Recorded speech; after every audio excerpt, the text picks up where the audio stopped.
in supporting both S-1780 and S-1538. Now, Mr. Chairman, you've been generous with your time, so I will close here. The thought I wish to leave with my colleagues is that we have a solid law which can deal with the problems witnesses will discuss today. But the FDA must use that law for it to be effective, and Congress must support the agency in that effort. And I just want to thank you for holding this hearing and allowing me to say a few words. Thank you, Senator Hatch. And before you go, and I know you have to leave, and it's a little unusual, but maybe I could just engage in a little conversation for my own benefit with you and Senator Durbin. That'd be great. As you know, we have oversight of professional sports, and we had a reform of the Olympic Committee, and during those hearings, this issue of anabolic steroids, other performance-enhancing drugs used by Olympic athletes came into being, and in professional baseball. As you know, there was a big Sports Illustrated story about the abuse of, alleged abuse of these substances by professional athletes, and the concern that all of us share is that young people will be tempted to make use of the same kind of supplements or steroids, whatever you want, performance-enhancing substances in order to succeed.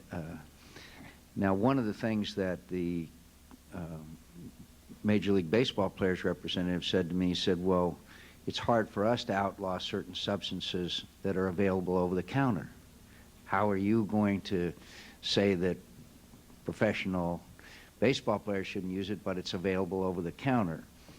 Also, isn't there a problem here, and I'm asking you to think out loud, of development of new kinds of performance-enhancing substances, as alleged in the newspaper about some outfit in San Francisco which has developed a performance-enhancing substance which has recently been detected by new measures, as we'll hear from the anti-doping agency as we move forward. I'd just like both of your thoughts on that issue, because I think it is a problem here with young people. I'm not so concerned, I don't think all of us are so concerned about professional athletes destroying themselves, although that's certainly an issue, but I think we're much more concerned about young people imitating that because they see that's their only way to become a successful professional athlete. Maybe I could begin with Senator Hatch and then with you, Senator Durbin, before you make your statement. Well, as you know, over 100 million people take dietary supplements every day, which are totally safe and very beneficial to mankind. I personally take them, and I think most members of the United States Senate take them. But where this really comes up is in androstenedione and other steroid precursors that are deleterious to the human body, and we know they are. Now, Senator Harkin and I have been after the FDA for years to do something about that. They have the power to take, under DSHEA, they have the power to take anything off the marketplace that is detrimental or harmful to the human being. But in all honesty, it's not all their fault that they haven't done it, although I think they are at fault. We should give them the monies to be able to do the investigation that they need of these steroid precursors and anything else that might be not a true dietary supplement. In the case of Ephedra, there are both sides of that argument have good arguments with regard to Ephedra, but the FDA should make some determinations there. They do have the authority to do that. With regard to our young people, there's no question that we should be protecting them. I appreciate your comments and I appreciate your efforts and your desire to be able to do that, and I will join arms with you and help get that done. But I think one of the problems is that we in the Congress have not given the help to the FDA that they need to be able to do the job that they really should do. Now, there's also complicated by the fact that there are a number of current bureaucrats at the FDA who hate dietary supplements and want to get pre-market approval, which would drive the costs of vitamin C and other vitamins and minerals and even herbal products out of sight. Well, that would cause a tremendous reaction in this country, as you know, and we've got to have them use the bill, enforce the bill. If they would do that, they could solve every one of these problems, but we ought to make sure that they have enough support from the Congress, money and other support from the Congress to be able to do it. We've come up with these two bills that would help, I think, alleviate virtually every problem that we must be concerned about in these areas. And I think these hearings today will also help us to understand this better. Thank you, Senator Hatch. Senator, I know you have to leave, Senator Hatch, and I know you have a very busy schedule, and I appreciate you being here, and I know all of us look forward to working together. I think it's a growing problem. I do too. I think I understand from the media, and I have no direct communications with anyone, that there's now a grand jury impaneled on this particular issue, and some people say it could be a major scandal brewing. I don't know if that's true or not, but certainly some very large names have been mentioned here. So I think it's going to deserve our attention in the months ahead, maybe next year. I don't know. But I certainly would support passage of yours and Senator Harkin's legislation, since you were certainly the trailblazer on this issue. Did you want to make an additional comment, I'll just Senator? make one more Yes. additional comment, and that is when we did the DSHEA, the purpose was to give FDA additional tools, which we did. They actually have more tools now than they had pre-DSHEA. Now, the structure of DSHEA, new products not marketed in the United States before 1994, the date we enacted DSHEA as a supplement, they have to submit a petition to FDA 75 days before selling. Now, FDA would have the information to go after anything that would not meet true dietary supplement standards and would be deleterious to the human being.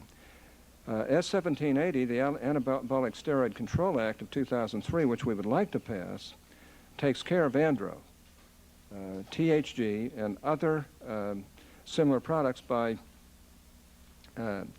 subjecting them to the Controlled Substance Act so that they have to be taken off the market. And we believe that really ought to be done. And we believe FDA has the power to take them off the market, but if they don't, we ought to pass that legislation and get them taken off the market by force of law.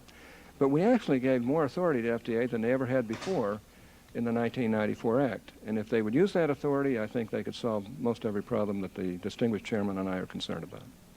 Thank you very much, Senator Hatch. Senator Durbin.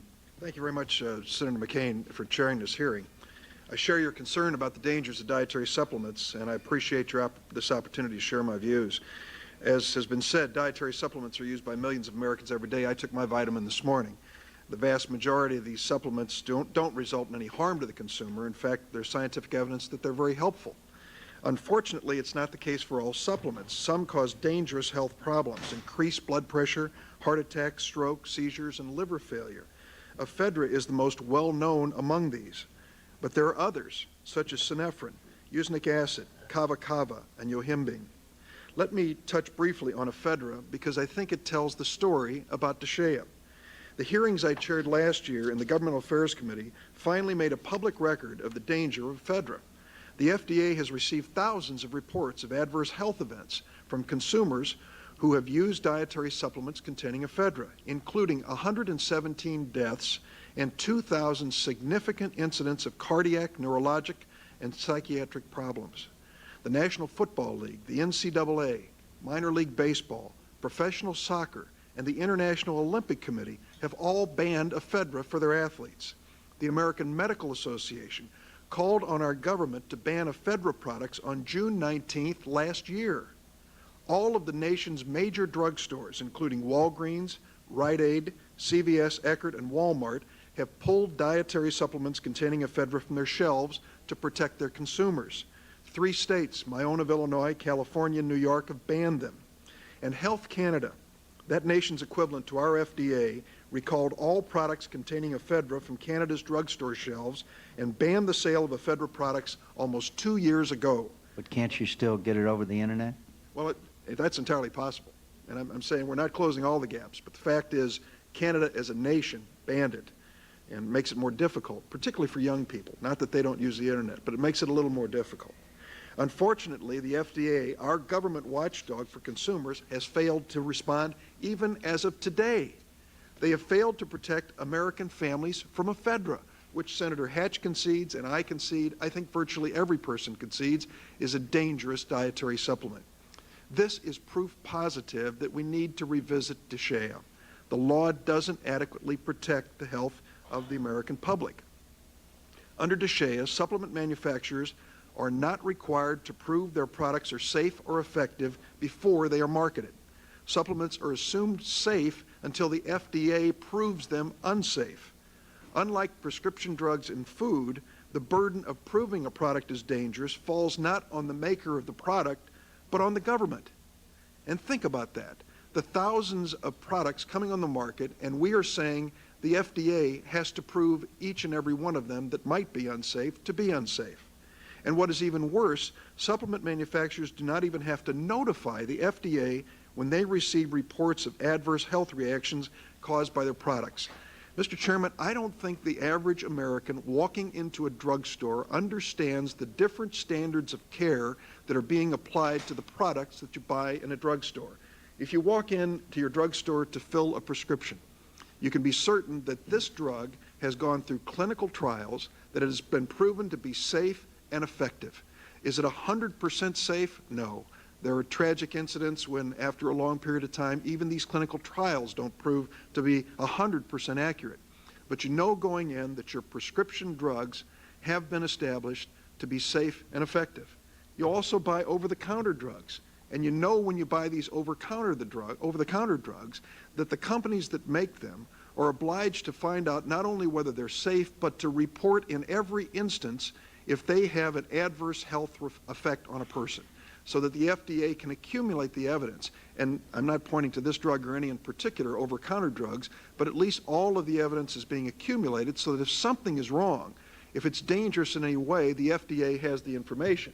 But that is not true when it comes to these supplements. Yellow Jackets, for example. This is an Ephedra product, which I'd like to speak to for a moment. This is a product that was never tested before it was sold to the American people. It is being tested today on American consumers to see what the results were. And I want to tell you about this particular product that was tested on a constituent of mine. A 16-year-old high school football player in Lincoln, Illinois, a healthy young kid getting ready for the big game, went into a gas station and bought Yellow Jackets. He took the Yellow Jackets because it said it's going to give him more strength for performance at the football game, washed them down with a Mountain Dew, and as a result of it had a heart attack and died. This product had never been tested before it was being sold. There was no reporting by this company of adverse health events. Now, I've introduced a bill that's going to deal with, I think, some of the obvious weaknesses in DSHEA. The bill would require supplement manufacturers to report adverse events to the FDA. If we are requiring no pre-market safety data, adverse event reports are the only way that we can learn if a supplement is dangerous. To think that we're in a position here where the companies that make things like Yellow Jackets don't even have to report these adverse events when they are given to them. A good example is Metabolife, and I have one of their products here, 356, which is one of the most popular dietary supplements to be sold.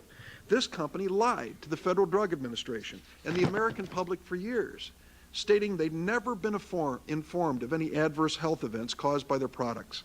The company claims their products, Metabolife, was absolutely safe.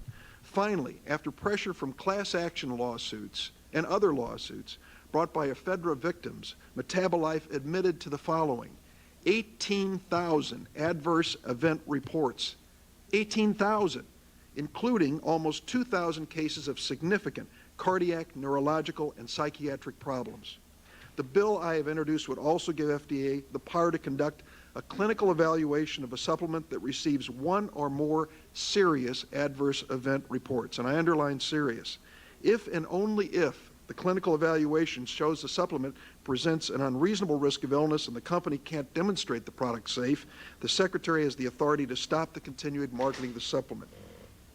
Given that most supplements, such as vitamins and minerals, are inherently safe, this provision is no threat to their continued sales. Mr. Chairman, you remember when DSHEA was being debated, and I do too. We talked about vitamin C and multiple vitamins and garlic and the basic things that frankly cause no problems to anyone. Did anyone in the course of that debate imagine we'd be reaching a point where we'd be selling under the name of dietary supplements these witches' brews of chemicals that no one has ever tested in terms of their safety and efficacy? Did anyone imagine that we were going to put these on the market so that kids could buy them at gas stations and say that's the same thing as your vitamin C that you take every morning or the Flintstone vitamins you give your children? I don't think so. That's not what we had in mind when we passed DSHEA, but that is what's happened. Now, the second major provision of my bill is... Let me just interrupt you. Sure. I'm sure that there'll be a witness or someone who supported DSHEA who will say what Senator Durbin is trying to do is ban the garlic, the other natural products, and it'll drive up the costs and therefore not be available to some consumers. How do you respond? Where do you draw the line? I'll tell you where I draw the line, and I think we've identified. Clearly, Senator Hatch, I think from what you've said in your questioning, and I would draw the line to say take steroids off the table. Steroids are not a dietary supplement that should be just sold without any testing, without the monitoring that we expect of over-the-counter drugs, for example. So steroids. The second category would be stimulants, and that's what we're talking about with Ephedra. We're dealing with stimulants here that unfortunately had adverse health effects like Ephedra's had.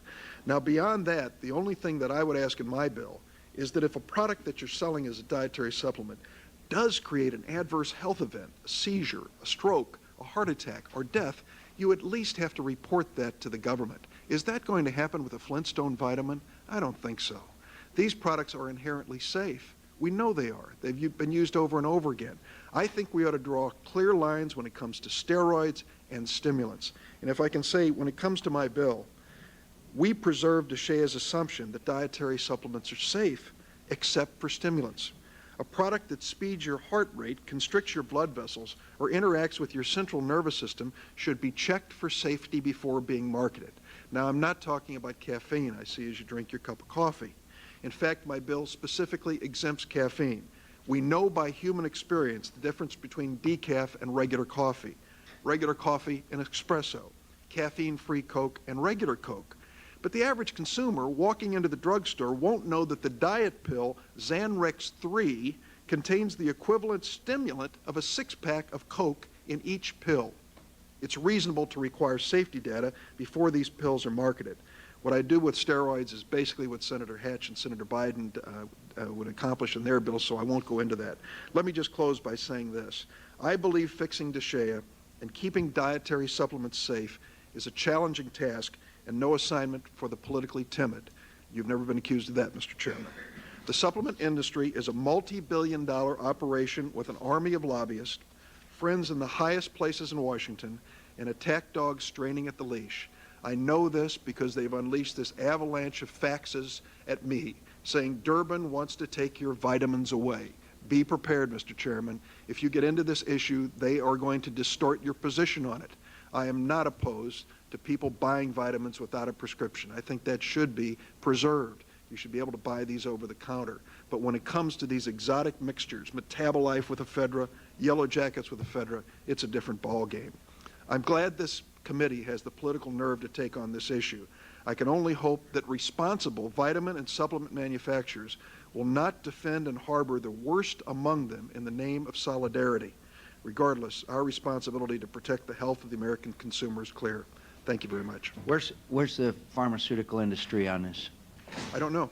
I can't tell you where they stand, but I can tell you when I went to the largest pharmaceutical company in my state, Walgreens, and sat down with them and said, "Are you selling Ephedra products?" "No way," they said. "We've taken them off the shelf long ago. We realized they weren't safe for our customers and there were lawsuits flying in every direction, so they made that conscious marketing decision not to sell these dangerous products." But how can they keep up with this combination process? First, let me tell you, Mr. Chairman, it's been 9 years since we passed DSHEA. FDA still hasn't promulgated the rules about the purity of what's included in these products.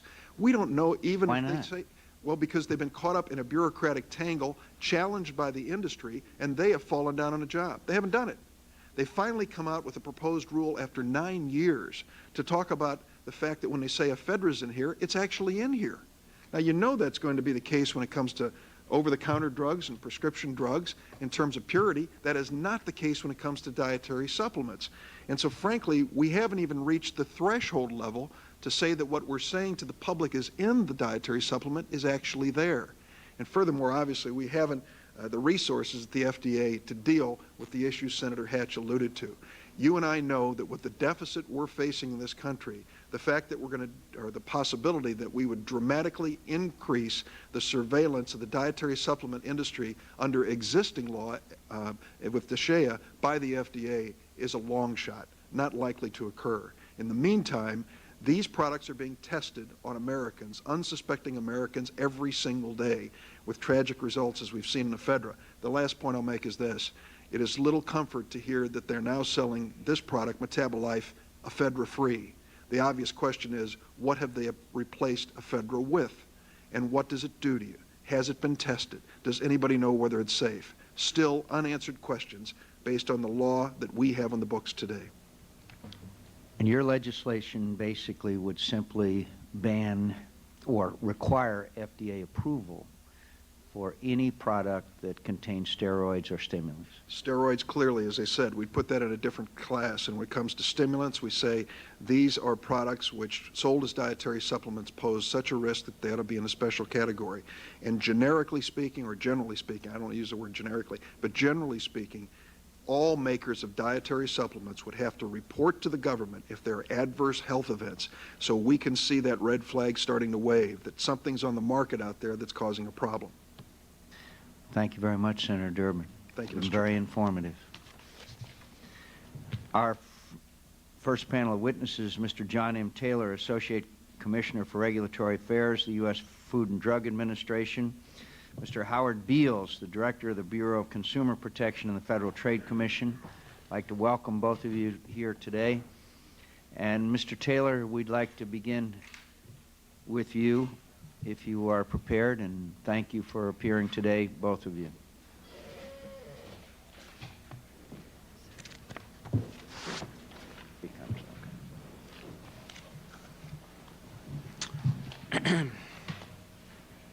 Good morning, Mr. Chairman.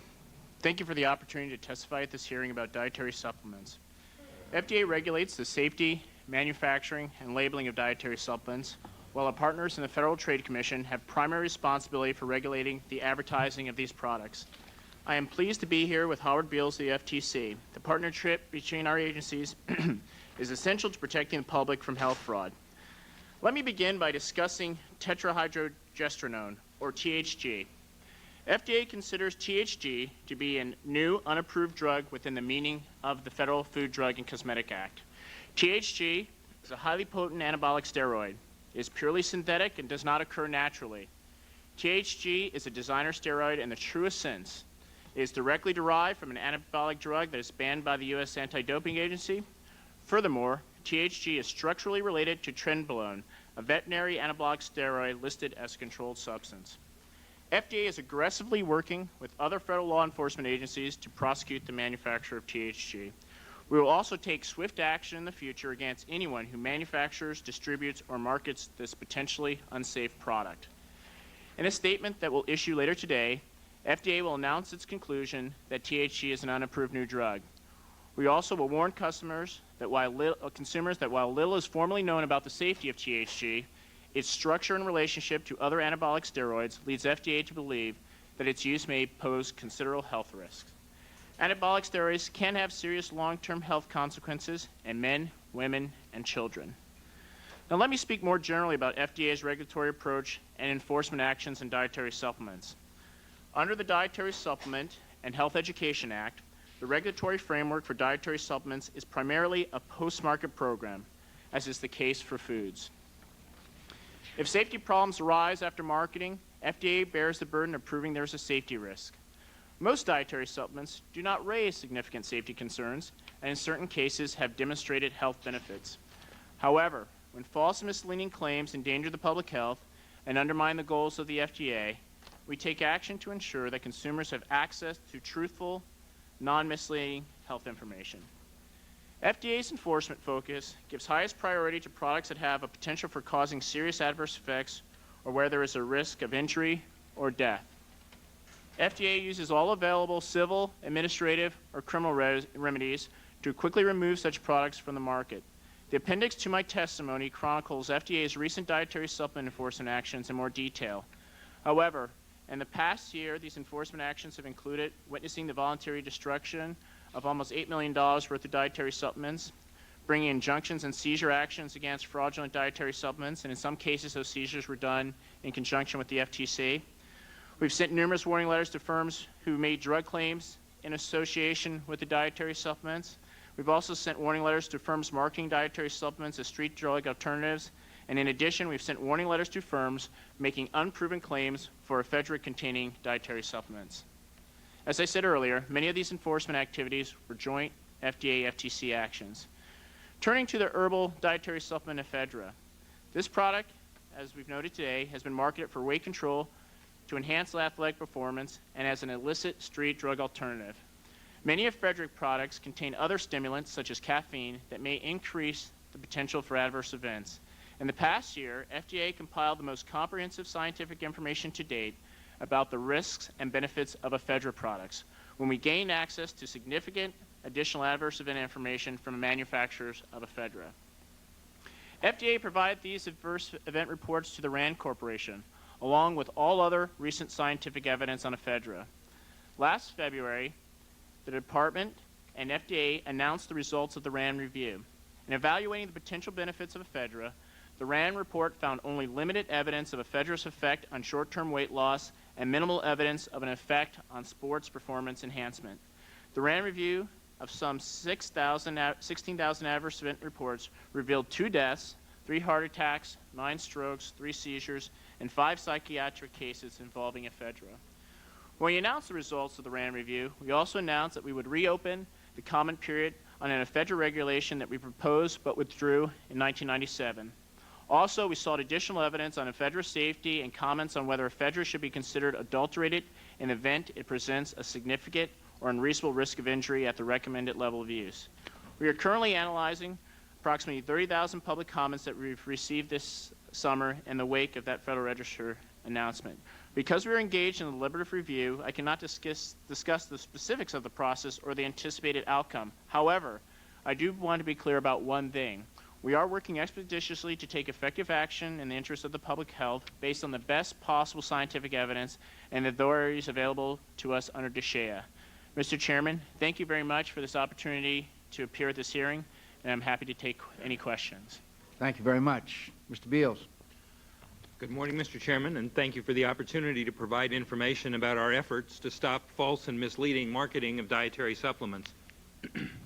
Although many dietary supplements can provide benefits to consumers, too many of these products continue to promise miraculous results to sick or infirm consumers. Because of this, attacking deceptive dietary supplement claims is one of our top priorities. Dietary supplements marketed with deceptive or unsubstantiated claims not only cause economic injury to consumers, they also cause potential health injury if consumers forego effective treatment.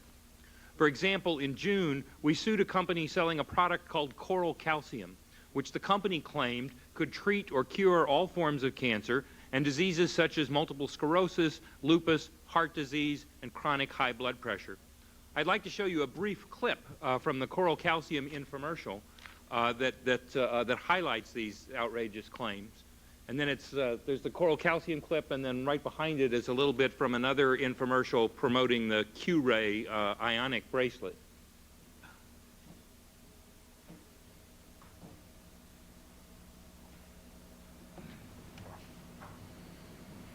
We're a high-tech committee here.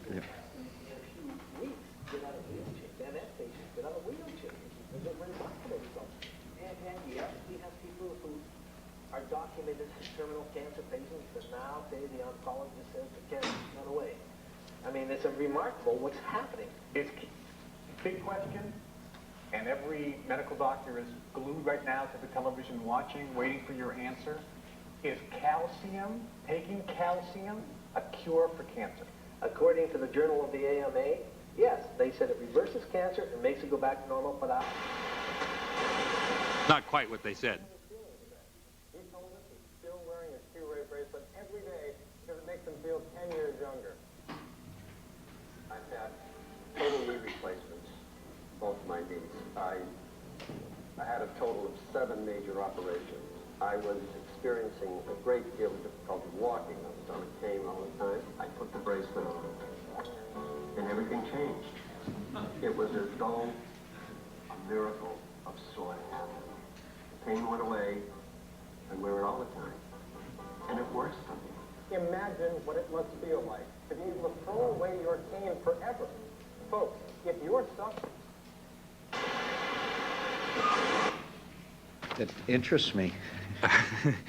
These are typical of what we've seen in a variety of dietary supplements and other products. In both of these cases, by the way, we got temporary restraining orders and asset freezes to stop the infomercials and preserve whatever money was there to pay redress to consumers. We've also sued manufacturers of Ephedra weight loss products who are making unsubstantiated safety and no side effects claims. And as early as 1999, we brought cases against marketers of androgen supplements who claimed that their products could increase strength and muscle mass safely and with minimal or no negative side effects. There, we were especially concerned about the health risks to teenagers who might be attracted to such products for bodybuilding. Last December, we announced a joint enforcement initiative with FDA to attack false and unsubstantiated claims for dietary supplements and other health-related products. Since then, we have enjoined deceptive claims for more than $1 billion in healthcare products, most of which were dietary supplements. I would also emphasize that in all of our dietary supplement cases, and particularly in cases raising safety concerns, we work closely with and receive excellent support from the staff of the Food and Drug Administration. We could not have achieved the results we have without their assistance. Finally, I would note that we found weight loss to be a particularly stubborn area of deceptive and unsubstantiated marketing claims. As this committee knows, the high rate of obesity in the United States has become a significant health problem. Many marketers have been tempted to profit from this situation by making outrageous but highly appealing weight loss claims for dietary supplements and other products. As much as we would like to believe otherwise, there are no weight loss products that will allow us to lose weight while eating all the food we want. This is an area where we found that traditional law enforcement is not enough. The Commission is working on other approaches. In particular, our staff is meeting with members of the media to encourage them to weed out facially false weight loss claims before they're disseminated. We're hopeful that this effort will lead to a reduction in the widespread deception that has come to characterize this area. In conclusion, I'd like to thank you for focusing attention on this important consumer health issue and for giving the FTC an opportunity to discuss its role. We look forward to working with the committee on initiatives concerning our dietary supplement program and our activities involving weight loss product marketing, and we look forward to your questions. Thank you very much, Mr. Beals. I want to thank both of you for being here today. Mr. Taylor, in your statement, and I agree with it, you say use of these products has grown dramatically in popularity in the United States. And it seems to me that then that should heighten our concern. If the use of products has, that's supplements containing steroid precursors. And it seems to me that for you to say that scientific evidence about the benefits or adverse consequences of steroid precursors appears to be inconclusive, what does it require for it to be conclusive? Well, sir, what FDA is doing right now is we're in the process of reviewing the science that's connected to these steroid precursors. The analysis regarding steroid precursors involves a complex analysis of the legal and regulatory issues, and one of the factors that's involved in this analysis is safety data, which quite frankly is in short supply because there aren't that many studies conducted either by industry or the government regarding these products. Nonetheless, we are working expeditiously to determine how to classify steroid precursors, specifically whether they should be regulated as a dietary supplement or a drug, and we hope to have a decision in a matter of weeks and not months as to how to classify these products. However, I also want to emphasize that there's a tendency to lump all steroid precursors together, and quite frankly, the analysis is a little more nuanced than that. Based on the chemistry of the products, you really have to look at the products on a case-by-case basis in order to determine where it rests within our regulatory rubric. Well, for you to say that the evidence is inconclusive, at least as far as some steroid precursors are concerned, as I think flies in the face of not anecdotal evidence, but reported evidence. Well, Mr. Chairman, I didn't mean to suggest that the evidence is conclusive. Obviously, in the context of THC, we have made a conclusion that it falls outside the context of a dietary supplement and that we will regulate it as an unapproved new drug. What I'm saying is that we haven't made a final determination, and we're looking at the body of evidence as it relates to each of these steroid precursors, and that we'll be making a decision soon. So I don't mean to suggest that it's inconclusive because we haven't finished our review, but that's something that we are undertaking expeditiously. But the thing that bothers me about this process is that THG comes on the market, or as it becomes used by a large number of people, then it comes to your attention, then you analyze it, and then you decide that it should be banned. We're always playing catch-up. We're always playing catch-up here. Why don't we ban these things, and then that would prevent it from coming on the market, Mr. Taylor? Because as sure as the sun will come up tomorrow, when THG is banned, some smart lab somewhere in America, and witnesses will testify to this fact, will come up with another, and probably even harder to detect than THG was until we invent it. So I think the head of the anti-doping agency, our witness, will clearly testify that we're playing catch-up rather than prevention. I would agree with that assessment. We were just recently made aware of THC, and you're absolutely correct. And you will be made aware of another product. You're absolutely right. You'll be made of another product. How many lives are destroyed before you decide that they should be banned? Well, sir, as I said, as we become aware of each product, it will undergo the analysis, and we will act on it as quickly as we can. If you banned all steroid precursors, then you wouldn't have to worry about it when it comes on the market. Well, let me tell you why I'm a little bit skeptical. Why did it take 9 years to propose a rule pursuant to DSHEA to ensure good manufacturing practices by dietary supplement manufacturers? Why 9 years, Mr. Taylor? Sir, I don't have the answer to that. I've only been involved in the process a short period of time, but I can tell you that in March of 2003, we issued a proposed rule that would give the agency the ability to ensure that all products are pure, potent, that they're manufactured consistently. It would, as proposed, ensure that there were good quality control processes in place. The comment period for that proposed rule ended in the middle of August, and we're currently reviewing those comments, and we hope to have a final rule as quickly as we can. We do think it's an important step in regulating... Which means quickly as we can. That's a great line, Mr. Taylor. When is as quickly as we can? Because 9 years so far was, quote, as quickly as you can. Sir, I can't give you an exact date, but your point is warranted. This is something that's important. It needs to be done quickly, and we are process of doing so.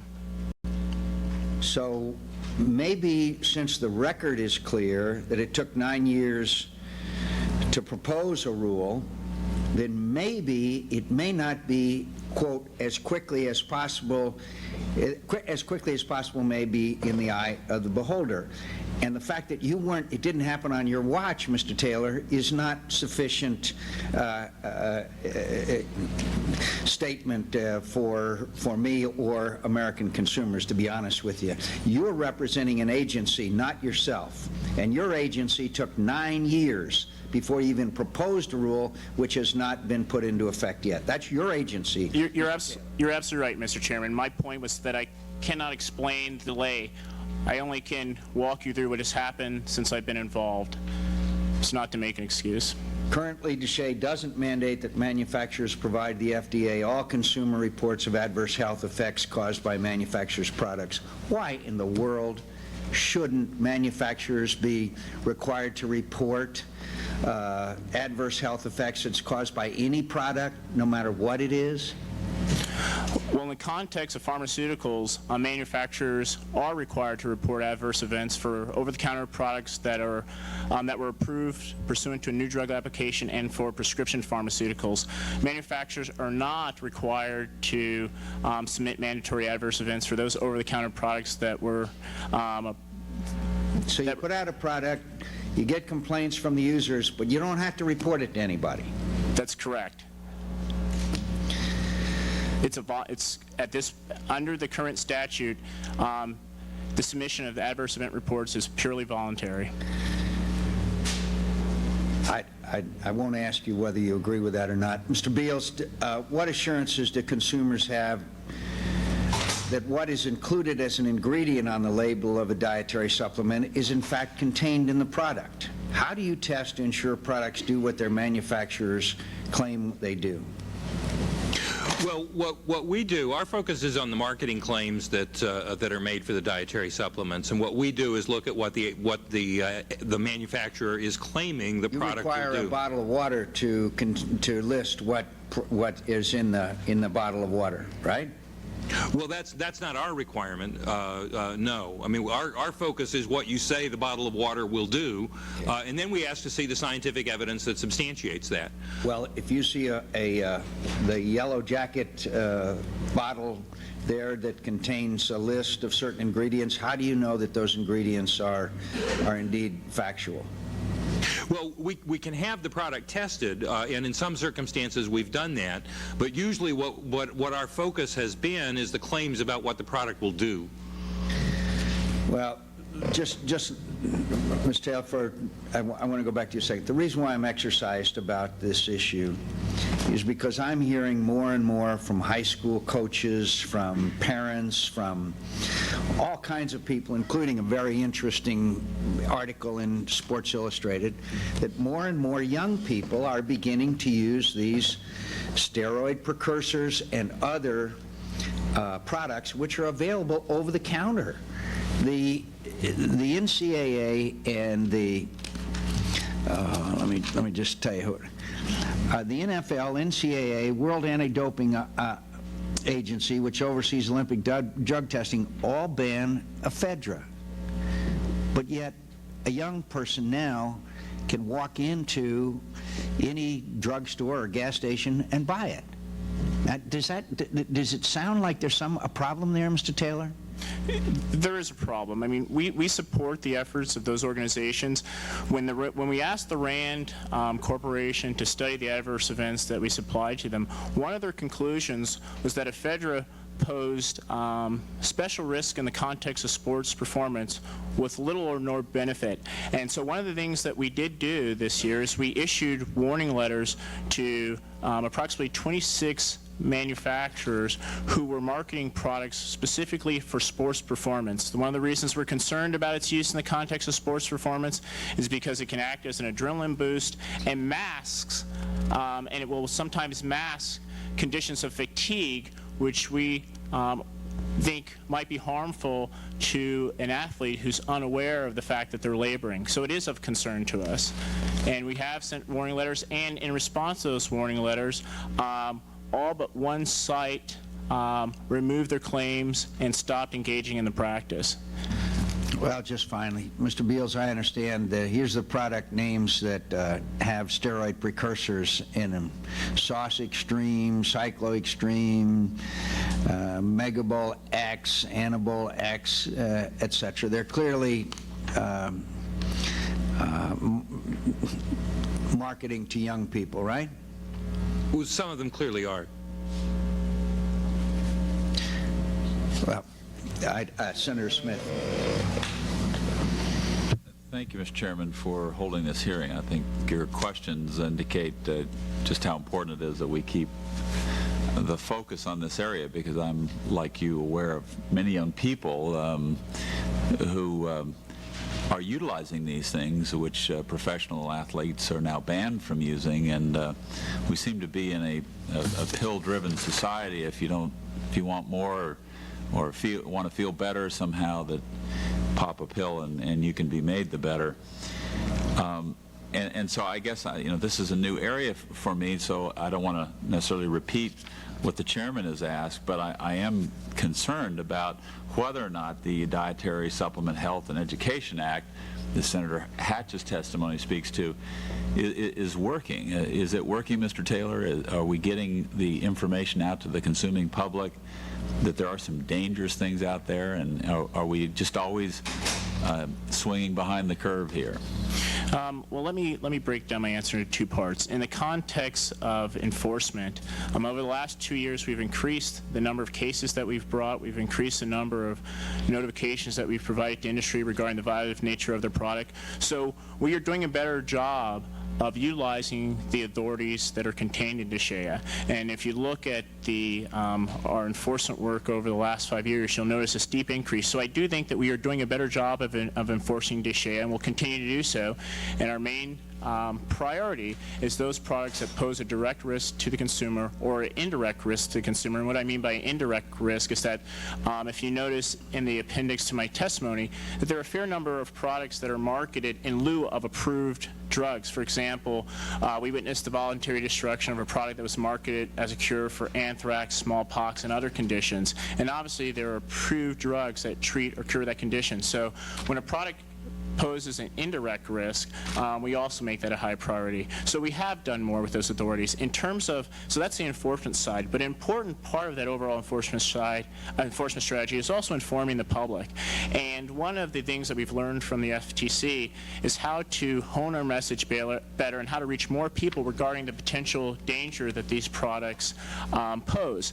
We have found that by doing good consumer outreach, good education, providing good guidance to industry, that more people can be reached in terms of providing the message regarding particular products that we think are potentially dangerous. I'm curious about when you two hand off the baton from the FDA to the FTC. I mean, how does it work? And is it working well, and can it be improved?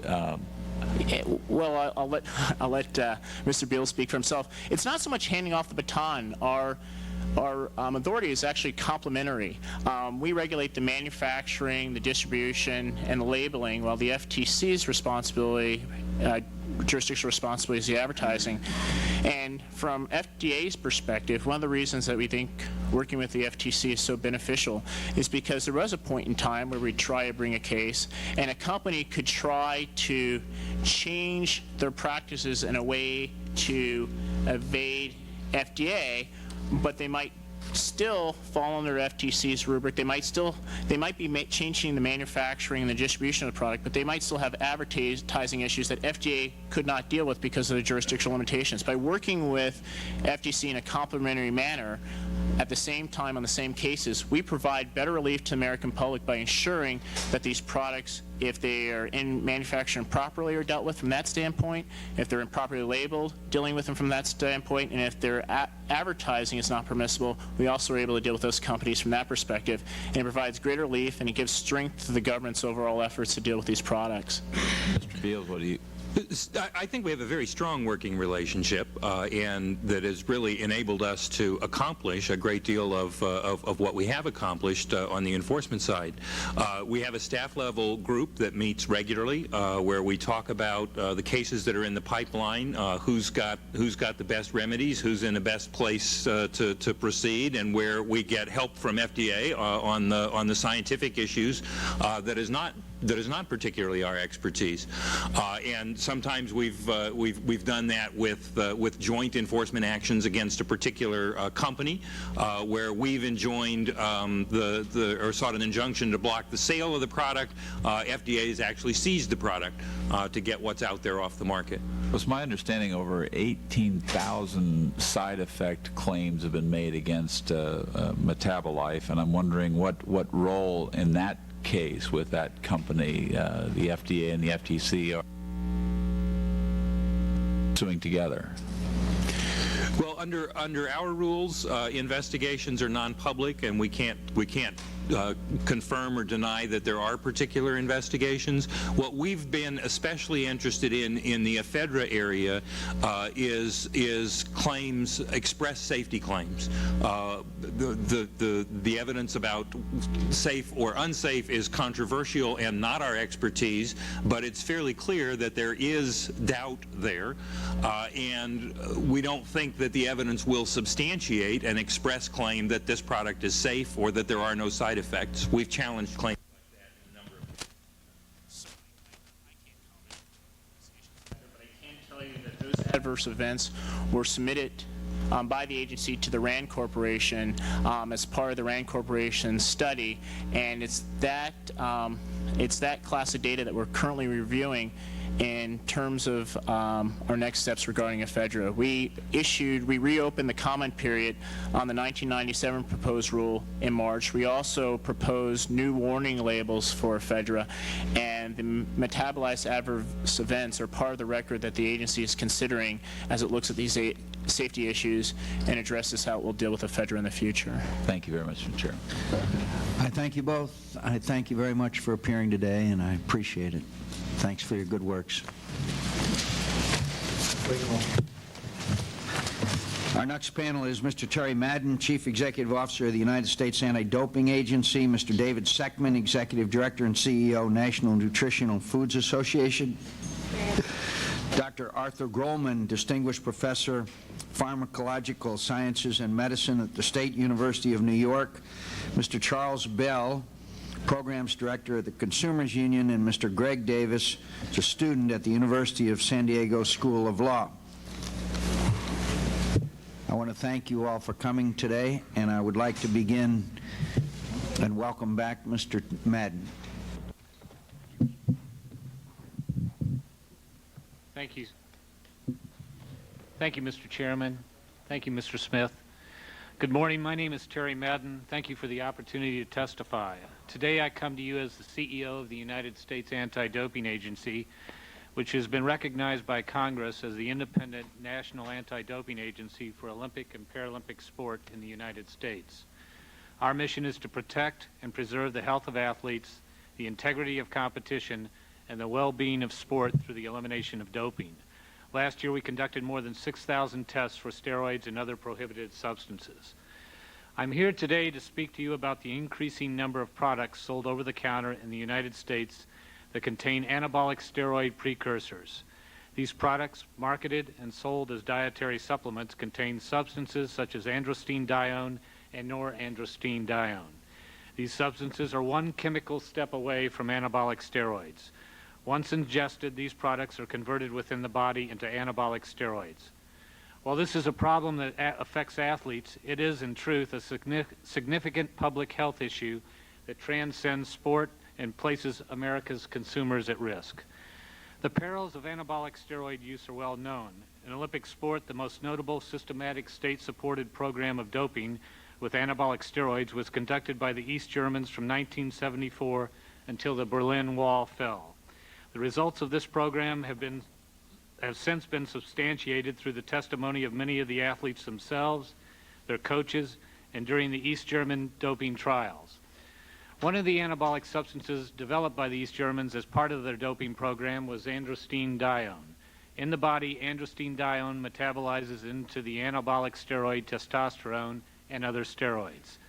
The documented side effects of steroid and steroid precursors among these East German athletes, particularly women athletes, are severe and include effects on the liver and reproductive system, susceptibility to cancers, and permanent masculinization of women.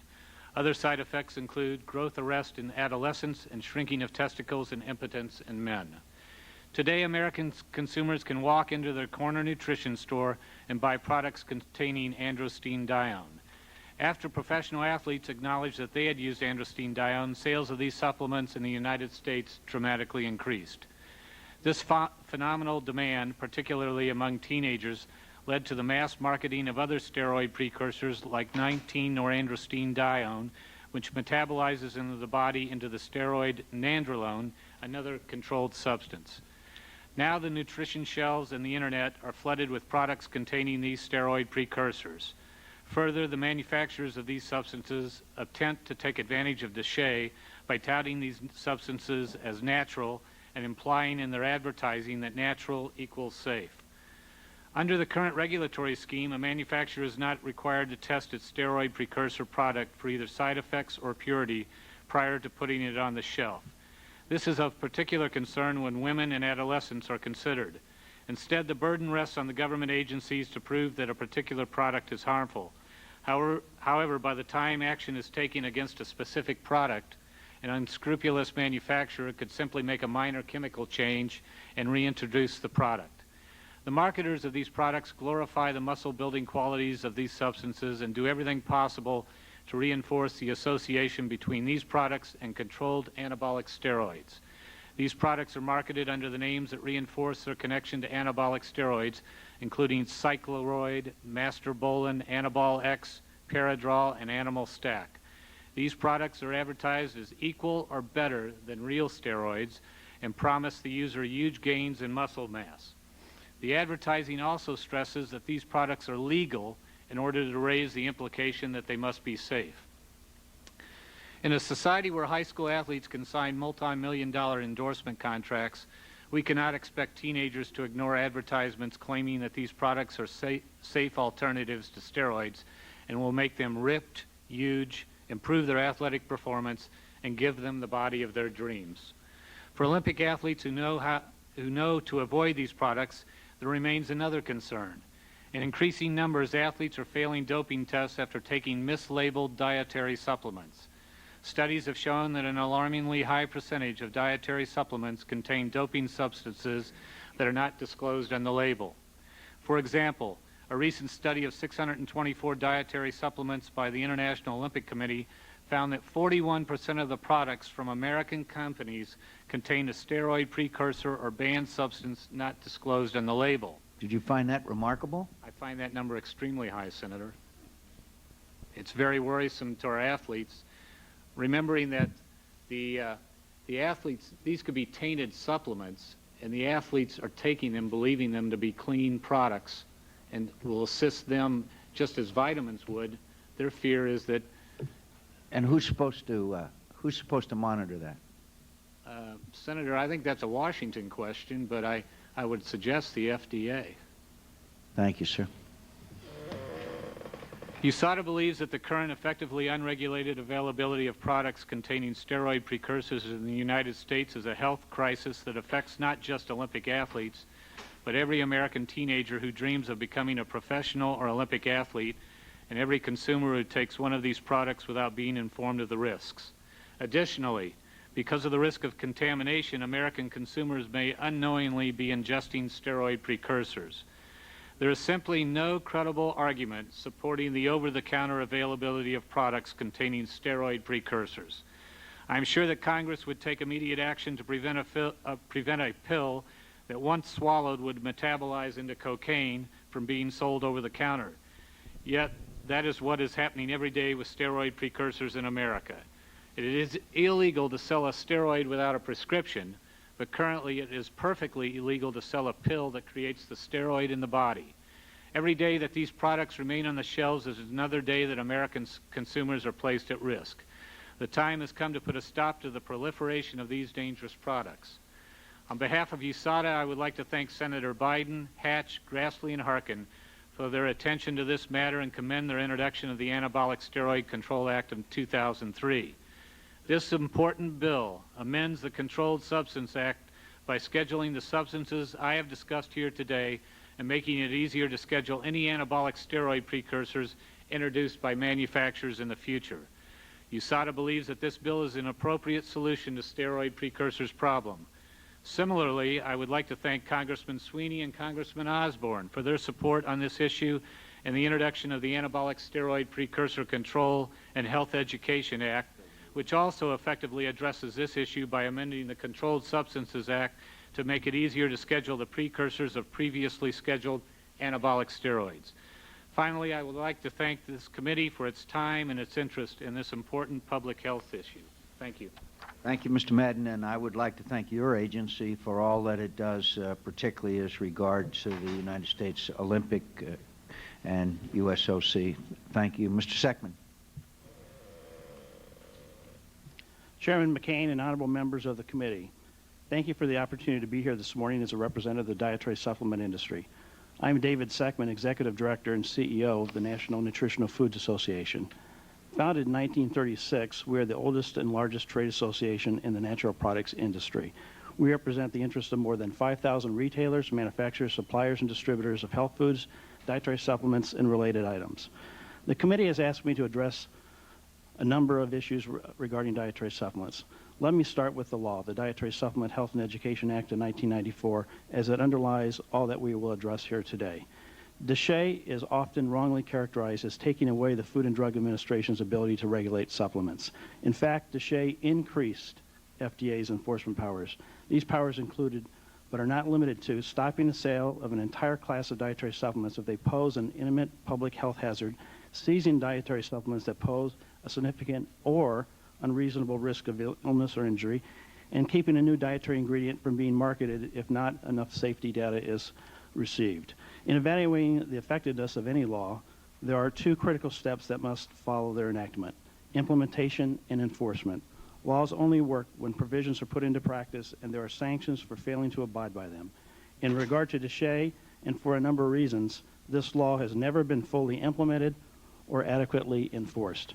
Before I discuss the lack of implementation and enforcement of DSHEA, I would like to commend the FDA Commissioner McClellan for the progress he's made in these areas.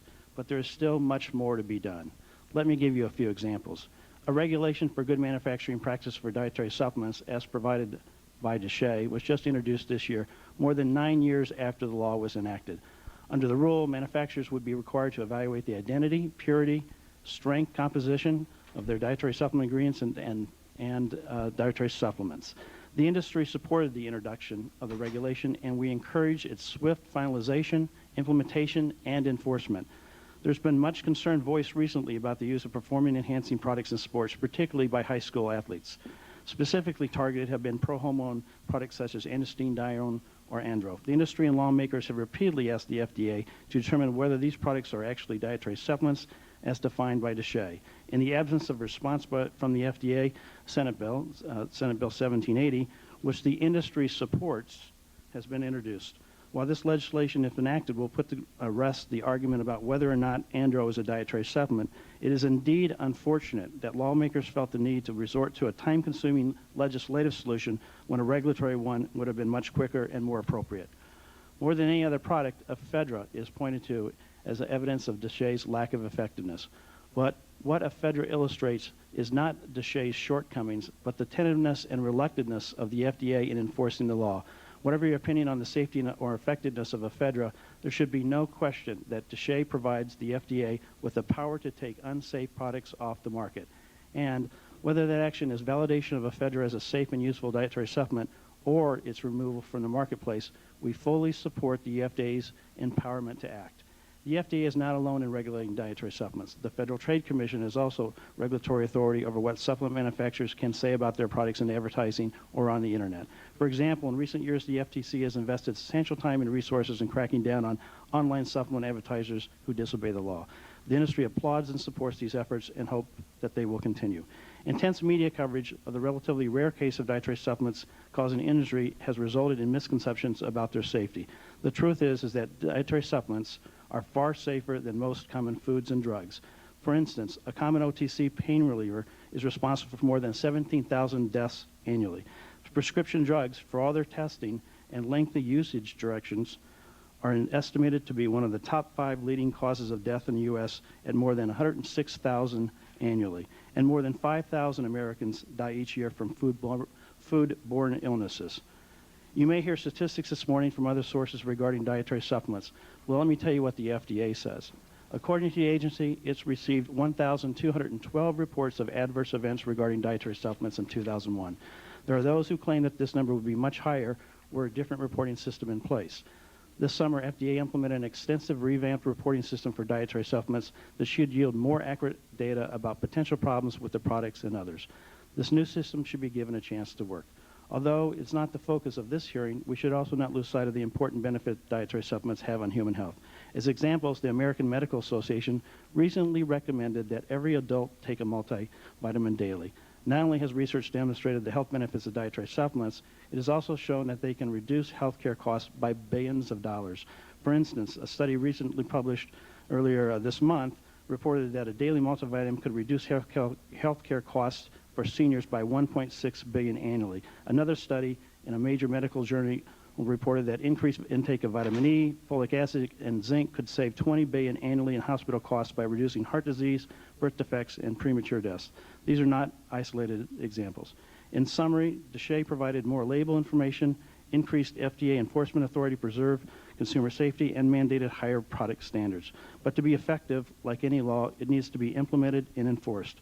The bottom line is that there is no issue with dietary supplements, be it safety, efficacy, or quality, which cannot be addressed under the current regulatory and legal framework. Finally, I leave the committee with 3 recommendations to improve the effectiveness of DSHEA. The first is to give the FDA the resources it needs to fully implement the law. The new bill, Senate Bill SEP 1538, the DSHEA Full Implementation Enforcement Act, will give the FDA the funding it needs to ensure that the law is carried out as Congress intended. The second is for the FDA to quickly finalize and begin enforcement of the good manufacturing practices for dietary supplements. Although most dietary supplement manufacturers adhere to product standards that meet or exceed what is currently required, a federal GMP regulation would bring all others into line as well. And finally, my recommendation is stop seeking legislative solutions to regulatory problems when it comes to DSHEA. Changing DSHEA to give the FDA increased authority when it has not fully applied its current powers will simply perpetuate the current situation. Thank you. There was a lack of funding that caused a 9-year delay in to propose a rule pursuant to DSHEA, Mr. Seckman. Mr. Chairman, I think that very well could have been the case. I know that. Really? That's remarkable. Dr. Grollman. Senator McCain, Senator Smith, members of the committee, thank you for inviting me to speak on this important subject. I testify here as an academic clinical pharmacologist, meaning that I'm a physician trained in internal medicine who conducts research on the pharmacology of drugs, including botanicals. I'm also professor of medicine and pharmacological sciences at the State University of New York at Stony Brook. Professors are like politicians. They have difficulty condensing their thoughts into 5 minutes, so I'll make sure at the onset that I leave you with 3 key points, which I expand on in my written testimony and document in the supplementary material. First, the vast family of botanical substances incorrectly designated dietary supplements include highly toxic and even some carcinogenic herbs, creating a serious public health hazard.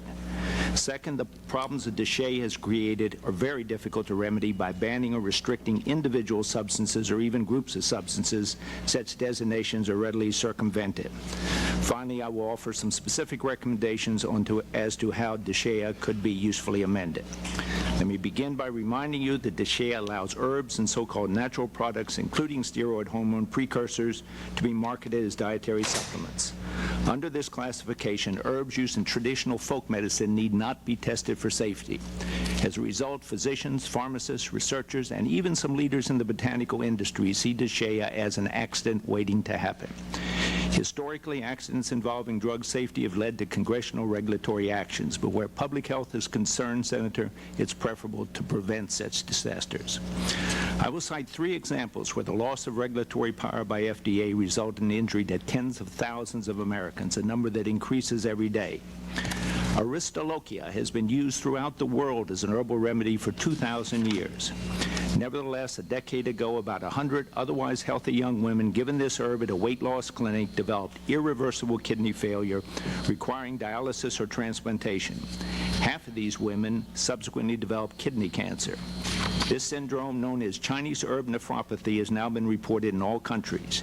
Yet, dozens of Aristolochia products are still marketed in the U.S. as dietary supplements, readily available under a bewildering variety of names for purchase through 100 internet sites. The FDA and this committee was formally notified of this imminent hazard last March. What can we learn from this unfortunate situation? First, that herbs used for centuries in folk medicine are not necessarily safe, but rather may exert serious toxic effects, including causing cancer. But Aristolochia is not unique. Comfrey tea and kava are both highly toxic to the liver. Sassafras also contains a known carcinogen. Many other examples are referenced in my written testimony. It's important to recognize that under DSHEA, dangerous botanical products can be advertised and marketed with impunity as dietary supplements. The renal toxicity and carcinogenic properties of aristolochic acid were established decades ago. Results of the clinical studies were published in major medical journals, prohibiting this herb from being introduced as a prescription or over-the-counter drug, but not as a dietary supplement.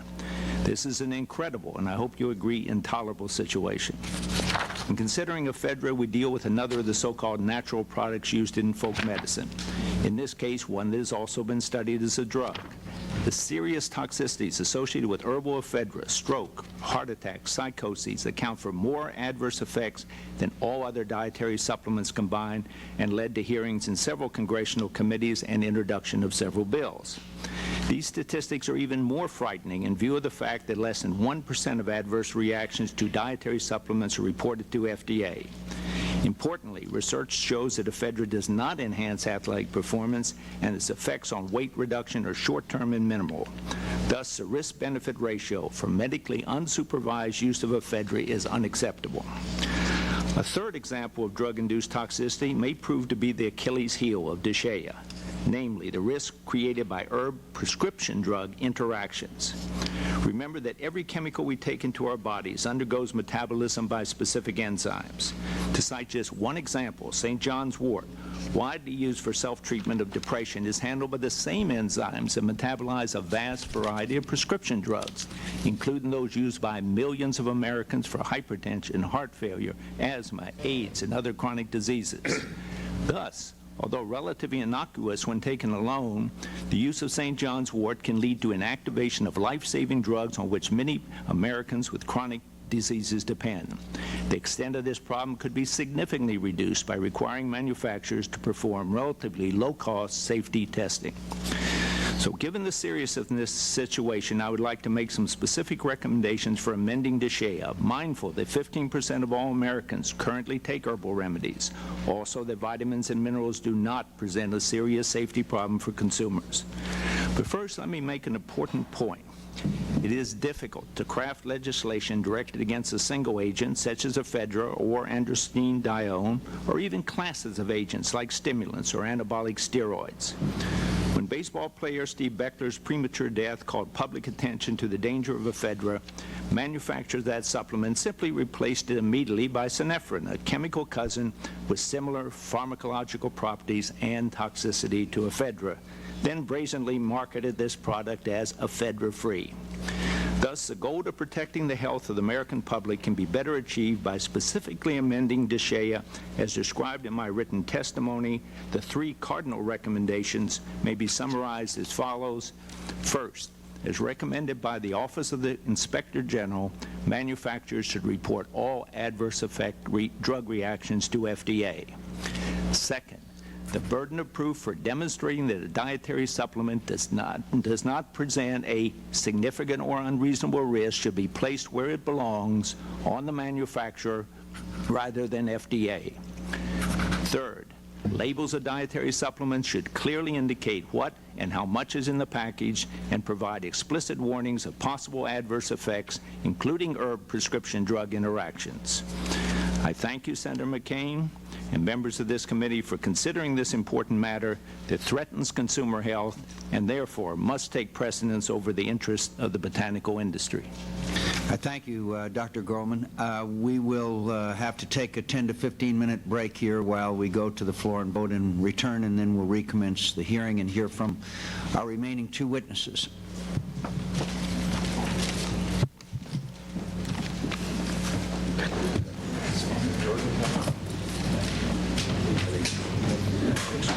Yeah, you did a good job. Got it all in. Okay.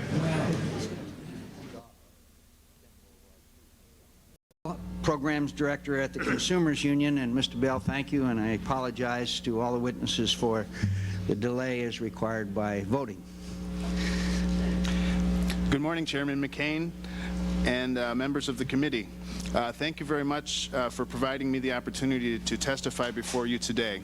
I'm Charles Bell, Programs Director for Consumers Union, the nonprofit publisher of Consumer Reports magazine. Our mission at Consumers Union is to test products, inform the public, and protect consumers.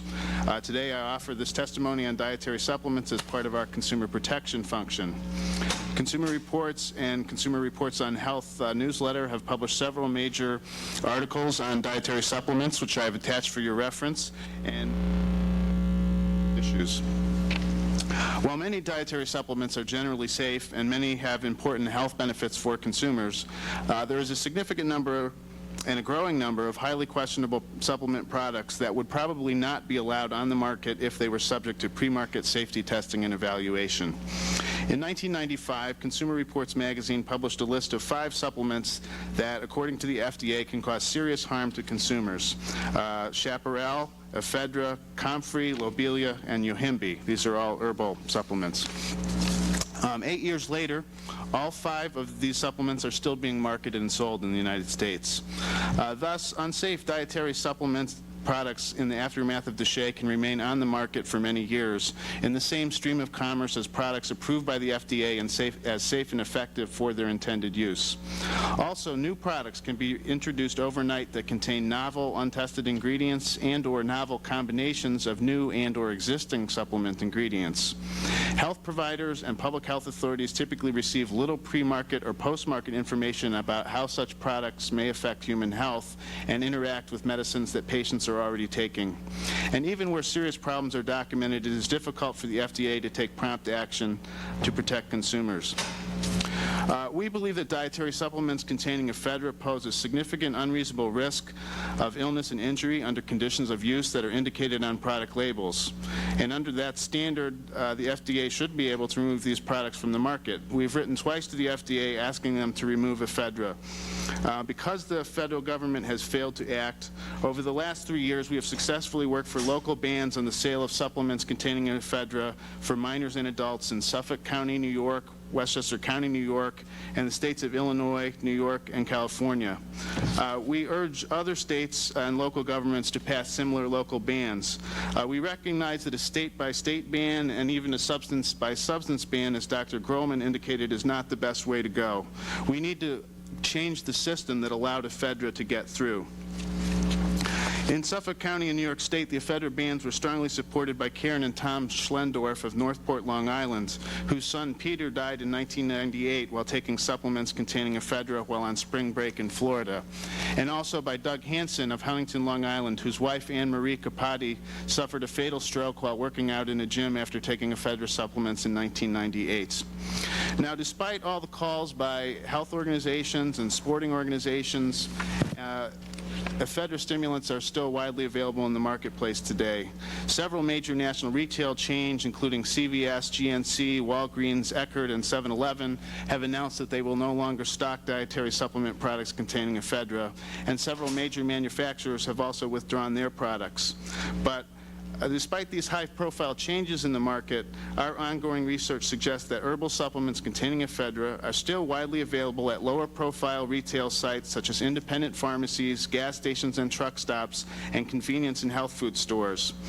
We also see that Ephedra is present not just in weight loss supplements, the best-known use, but also in supplements marketed as energy boosters and alternatives to street drugs such as ecstasy and speed.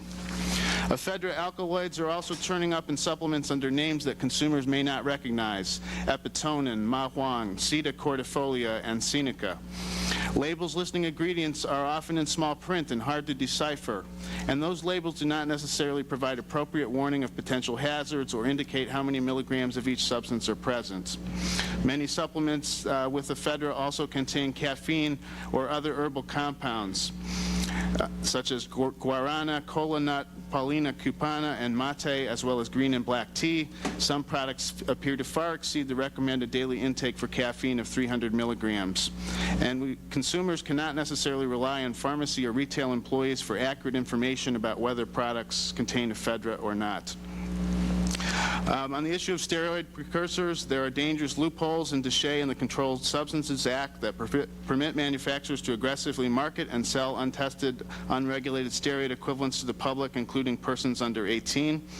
As we noted in a Consumer Reports article, sports medicine researchers have only tested product like andro and creatine in adults. There's been no systematic testing of these drugs in minors, and for ethical reasons, such tests will probably not be conducted. Because of serious safety concerns, numerous sporting and medical organizations, including the AMA and the American Academy of Pediatrics, believe steroid precursors should be classified as controlled substances. In terms of recommendations, We would support provisions in the Dietary Supplement Safety Act of 2003, S722, introduced by Senator Richard Durbin, that would require stimulants to be approved as new drugs and would declare foods containing unapproved stimulants to be adulterated and prohibit the introduction into interstate commerce of a stimulant containing a supplement containing a stimulant unless it's approved by the Secretary of Health and Human Services. These provisions would be extremely helpful for addressing the hazards posed by herbal heart stimulants such as Ephedra and steroid precursors. We also think that pre-market safety testing should be required in targeted areas, particularly for supplements that are deemed to be of special concern by the FDA and other health authorities. While stimulants and steroid precursors are important classes of substances we need to be concerned about, we also agree with Dr. Grollman that there are many herbs that are highly toxic and carcinogenic and have serious interactions with other medications that patients are likely to take. So we need to have an effective way using medical criteria to identify supplements of concern that should be investigated and shift the burden of proof for showing supplements are safe to the manufacturer where it belongs. The current situation that we have externalized costs of these products onto the public sector, and we've externalized the risks onto consumers. We support the provisions in S722 that would authorize the Secretary of the Department of Health and Human Services to require the manufacturers of dietary supplements or any ingredient in a supplement. The Secretary would then be authorized to review the data and issue a determination that either the ingredient is safe and that continued marketing is approved, or that continued marketing is disapproved because it is either unsafe or is not shown to be safe. Dietary supplement manufacturers should also be required to report adverse events to the FDA. The current voluntary reporting system provides insufficient information for public health authorities to take prompt action regarding harmful products that put consumers at serious risk. And finally, we believe that post-marketing surveillance for dietary supplements should be greatly improved. We believe that the FDA must be given additional resources and a resounding mandate from the Congress to strengthen post-marketing surveillance of dietary supplements. Once again, I thank you, Chairman McCain and members of the committee, for the opportunity to testify, and I look forward to your questions. Thank you very much. Mr. Davis, welcome. Thank you, Mr. Chair. Chair. For your patience. Thank you for having me. I have a story to share with you today that's kind of eerily similar to the story shared by Senator Durbin earlier this morning. 4.5 years ago, at the age of 16, I started using the performance-enhancing supplement Ephedra. At the time, I was an honor student at my school, a member of the student council, and also the co-captain of my varsity football team. What school? San Ramon Valley High School in Danville, California. Athletes, and a lot of high school athletes, I wanted to go pro. You know, I had the dreams of playing college football, but I knew that was going to be very difficult. Performance-enhancing supplements have become a staple of high school athletics. Whenever you see marked improvement in a player's performance, the question isn't asked, you know, what is this player doing? Are they doing more wind sprints, more bench presses? It's always asked, what are they using? What are they taking? You know, what extra help are they getting? At the time, I was worried that I would be at a competitive disadvantage if I wasn't using performance-enhancing supplements to improve my play. That's when I started researching Ephedra. I had heard about it in the weight room, and I went on the internet and just typed in a quick little search on Yahoo on performance-enhancing supplements and Ephedra. I was amazed by the number of responses I got, and I looked up the websites, and I looked at the manufacturers' statements, and I was actually really reassured about the safety of the products. The manufacturers pointed to independent laboratory testing that had been done. They noted that it was all herbal, or that there was significant regulatory control. Like I said, I was very happy with this, and I went ahead and purchased the Ephedra product. That was in February of 1999. Again, I want to stress that I was 16 years old. In April of 1999, a couple months later, I suffered my first seizure. I was getting ready for my junior prom. Needless to say, I didn't make it. I was rushed to the hospital, tests were done, and there was no conclusive result made by the... What kind of a seizure? Pardon me? A grand mal seizure. The doctors didn't weren't able to give me any reason why it happened, and they just kind of patted me on the back and said, you know, sometimes these things happens with adolescents and when they're going through puberty and whatnot, and you know, just keep your head up and hopefully it won't happen again. 1 year later, actually in April of 2000, I suffered a second seizure. Unfortunately, this time I wasn't just preparing for my junior prom and I wasn't at home in my bathroom. I was actually behind the wheel of my car driving to my friend's house. I got in a pretty bad car accident. My car veered off the right side of the road, ran through a guardrail, and came to rest against a tree, fortunately. And I say fortunately because that tree was right next to a 20-foot fall into a dry creek bed in my hometown. I was rushed to the hospital again, and luckily the paramedic on the scene to that car accident was actually the same paramedic that was at my house when I had my first seizure a year before that. So he knew what had happened, rushed me to the hospital. They did some testing again. Again, all the tests showed that everything was fine with me, except this time they ran one extra test, and that was just a normal blood test, in which they had to do. It's standard operating procedure when someone loses consciousness behind the wheel of a car. When they did the blood test, my blood came up positive for amphetamines, you know, it's in the street drug speed. At that time I started to put two and two together and realized that the Ephedra, the so-called safe performance-enhancing supplement that I easily got off the internet, caused me to have these seizures and almost killed me.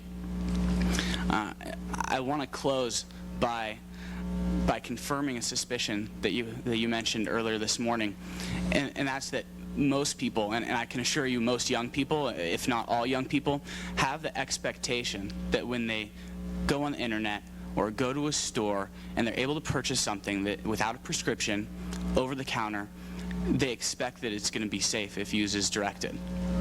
And I would just urge that any changes that can be made to protect the American people and especially protect the children, I would definitely encourage those. Thank you. Tell me, Mr. Davis, how widespread was the use of these substances on your athletic teams? I wouldn't want to venture a percentage guess, but definitely widespread enough that I felt I would be a competitive disadvantage if I wasn't using the product. But it was common knowledge that it was used with great frequency by your teammates. Definitely, it was a topic of conversation all the time. Whenever practice would get boring or someone would make a great play, we'd start talking about the new products out on the market. They'd been advertised extensively, and yeah, we mentioned it all the time. We talked about it a lot.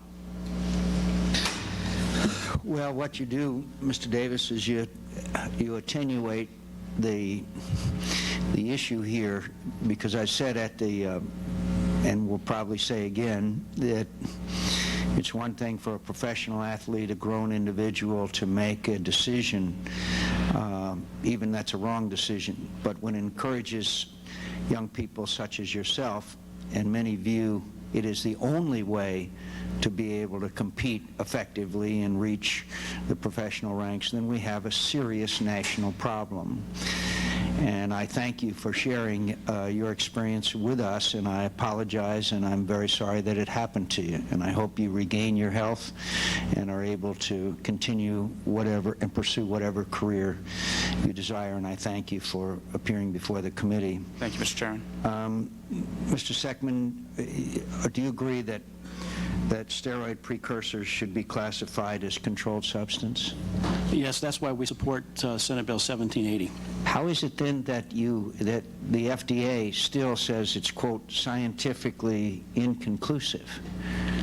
I think that's because of the studies, as I think you've asked that question before to the FDA. We feel that, in fact, they have the authority to take those types of products off the market, the present authority under DSHEA, but unfortunately, we've got to go through a process of having it specifically listed in a bill, 1780, to go ahead and take that product off the market.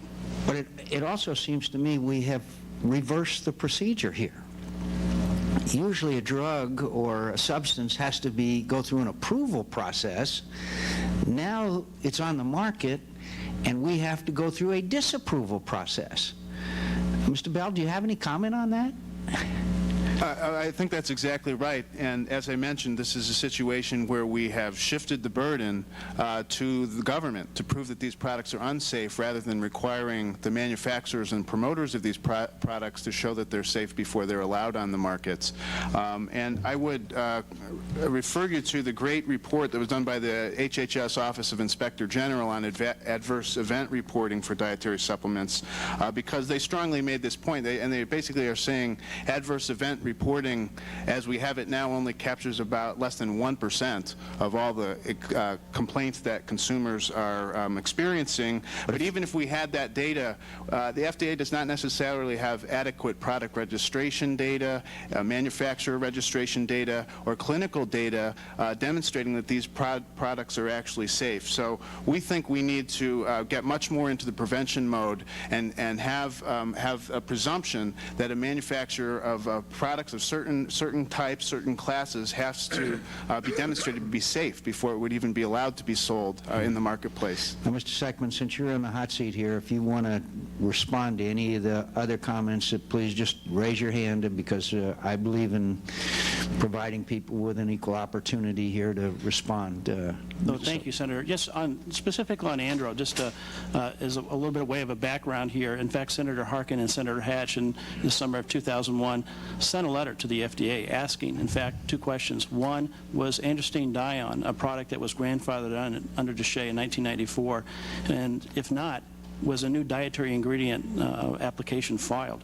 We're still waiting for an answer for that. We support them in their quest to get from the FDA whether that this is a product or not. But again, there is a provision under DSHEA that any new dietary ingredient would have to be submitted to, and the FDA has the authority to review that for its safetiness and reject that product. And in fact, they do reject products.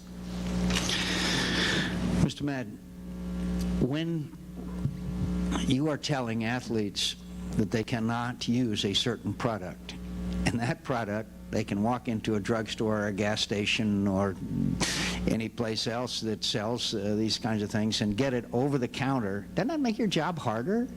Senator, it's almost impossible.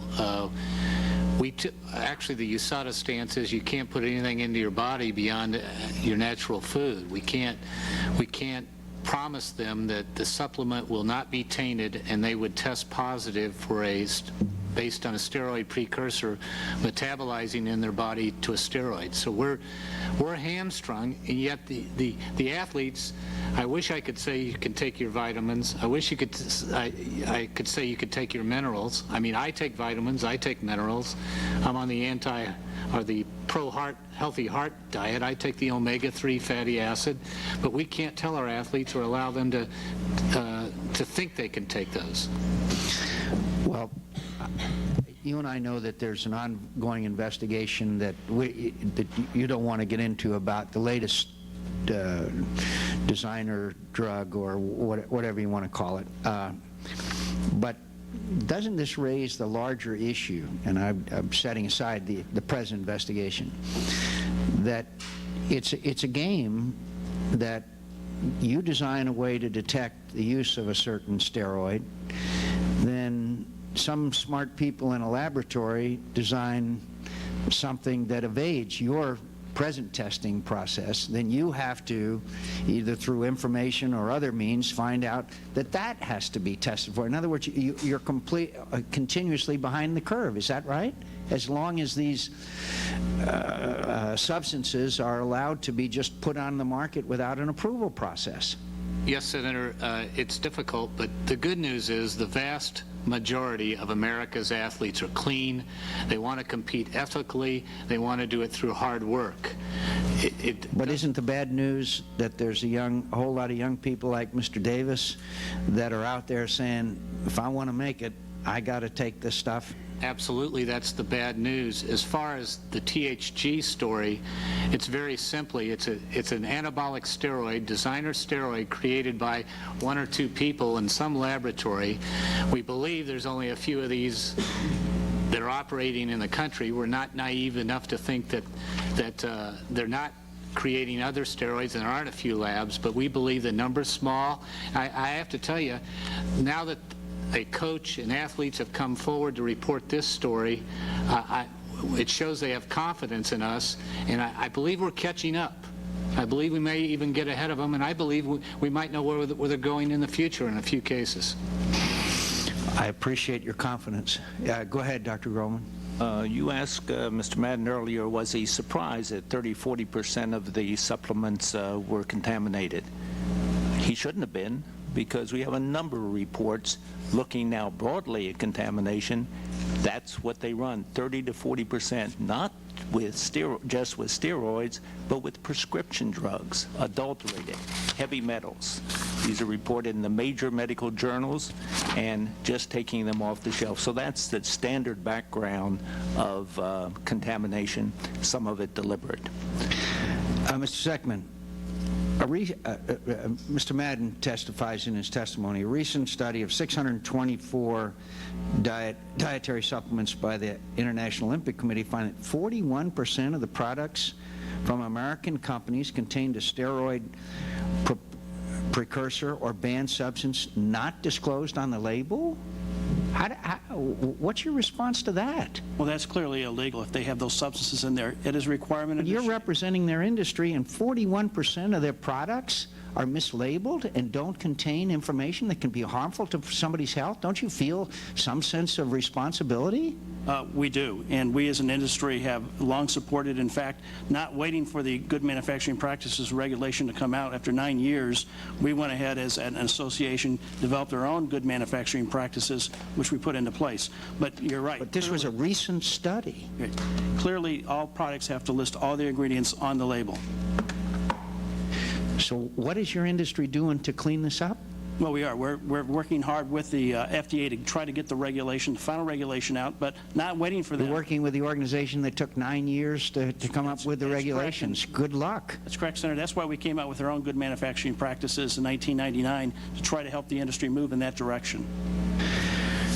That might be one of the most disturbing facts brought out in this hearing today, because not only do we not have an approval process, but we got labeling in 41%, 4 out of every 10 that has substances that are not disclosed that should be banned. Well, that is very disturbing. Let me see. Mr. Madden, do you believe that DSHEA should be repealed? No, sir. In our opinion, Senator, we've got some unscrupulous supplement manufacturers out there that have found a way around the act. They know how to dodge the act. Actually, Senator Biden Hatch's bill that they've brought out this year, you should know, it has 3 important factors in it. The first is it removes the process that the FDA has to prove it promotes muscle growth. That'll allow substances to be listed in a quicker manner.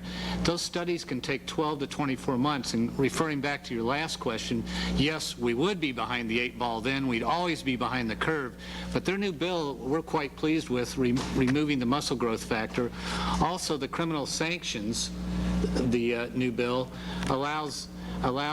should put on notice the unscrupulous manufacturers to stay away from this stuff that are going to come after them criminally. And thirdly, all the known substances USADA is familiar with, they've agreed to list in this new bill. And that's a major step forward. The number of items added is around 24 or 25. Dr. Grollman, what's your response to the FDA's claim that the scientific evidence in steroid precursors is inconclusive? Well, you just take it from Ephedra. There can't be more known about pharmacological properties than about Ephedra. Yet they say there's not enough scientific conclusions, you've heard it here this morning, to be able to come down. If you move that to the steroid precursors, there's far, far less evidence. So if they were under the same thing, they'll never get there on that. You're making it dramatic, and you make it a controlled substance. If they want the scientific evidence, there's some out there, but nothing compared to what they have put together for Ephedra and toxicity. So that's they were burnt on Ephedra, and that's why they're moving slowly, or will move slowly if you don't build a fire under them on these steroid precursors. Also, I should add, and this hasn't been brought up in the hearing, that under DSHEA, not just herbs are mischaracterized as dietary supplement, but they got a word called metabolite. Well, that's what androstenedione is. That's what DSHEA. Cholesterol is metabolized to those substances, metabolized to testosterone. So one could make a legal case that it's a metabolite, even if it is a controlled substance.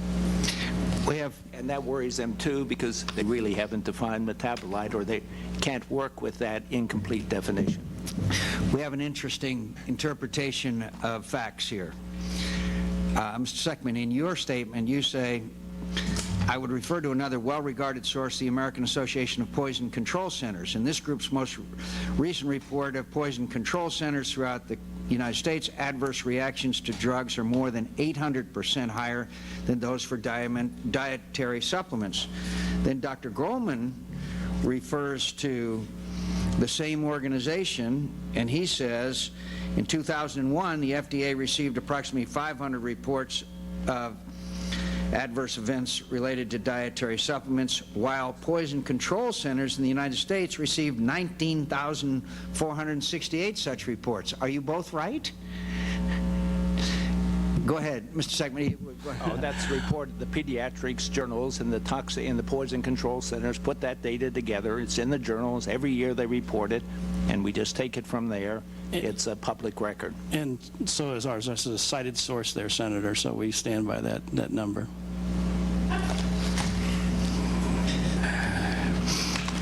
I don't want to pursue it, but yours says adverse reaction to drugs are more than 800% higher, and they're saying that the reported was nearly 20,000, so you would have had 8 times 20,000. But anyway, I guess it's an example of what everybody can do with facts. But go ahead, Mr. Bell. Yeah, in my written testimony, I think one thing you could look at is that for supplements containing ephedra, of the 812 exposures reported by the Association of Poison Control Centers in 2001, 440 persons, 54%, were treated in a health care facility. And then for multi-botanical supplements containing ephedra, 3,849 people, 54%, were treated in a health care facility. So we think this is a huge influx of people seeking treatment who have taken dietary supplements containing ephedra. It was an increase of something like 20 times over the numbers reported in 1999. So to us, it's very significant. And it's a major burden on the healthcare system to respond to these problems of unsafe and untested supplements. Thank you. Mr. Seckman, I would like from you, in writing, what your organization intends to do and is doing about the mislabeling issue, what your position is on steroid precursors, and what legislative remedies you support and do not support. I know that's in your statement, but I would like it in writing from your organization. We want to work with you, not against you. But I'd also like to point out to you, I think you've got a PR problem right now. And it's in your interest and in the interest of your industry to be part of the solution and not remain part of the problem. I know that means that you may have to make some difficult decisions.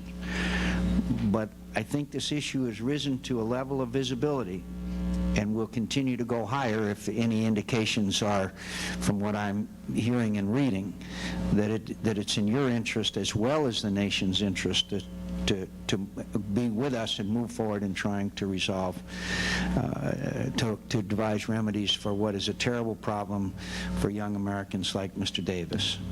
Well, we'll certainly comply with that, and we look forward to working with you too, Senator. Thank you. I'd like to ask if there's any closing comments. Mr. Davis? No. Thank you for coming here today. Thank you. Mr. Bell? Well, just that we believe that safety and efficacy should be the driving concerns when new medicines are introduced into the marketplace, and that they're the dog. They should not be the tail of the dog. Dr. Grollman. Yes, with all the focus on ephedra, I want to really underscore the breadth of the problem. Now, I've given you this example of Aristolochia, and you've properly been on the FDA for taking 9 years. Aristolochia couldn't be more of an imminent hazard. That's the words in the legislation. It causes cancer in people.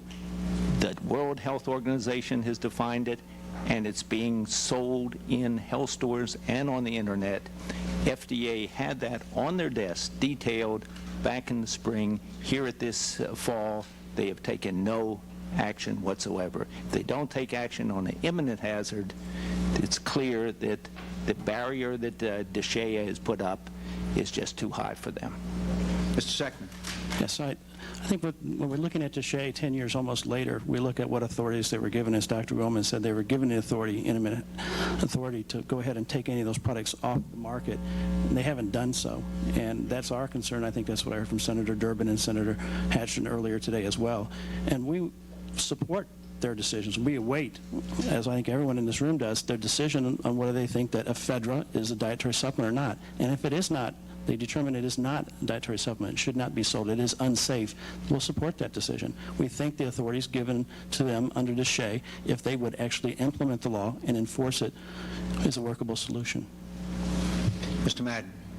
Senator, when we first began to address the steroid precursor problem 3 years ago, it was an athlete issue for us, but I can assure you the more we looked at it and the more we investigated it, it's become a health issue for our children, our teenagers, especially women in our country, and it needs to be addressed as a health issue, not an athlete issue. And I thank you for your time.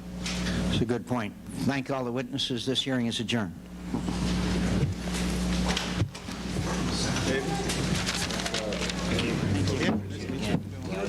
John Raitt. Oh, yeah. Well, have you heard from him? He's working on the 9/11 Commission. Oh, is he? Yeah, he's doing the aviation stuff. His brother was. Oh, is that right? His older brother. That's wonderful. Listen, thanks for your good work. This is... Thanks for staying away from me. Yeah, I didn't want to do that, but I guess from what some people tell me is that they may dynamite. Right. The U.S. Attorney's hands. I don't know where it's going to go. Some bad guys. Yours does? Yeah, thanks. Terry, what's your schedule? Say hi to Marcia. We got a meeting pretty quick. Thanks, Jim. When are you going home? As fast as possible. You go back today? Terry, just one comment. We are not FDA. I know you did. I appreciate it.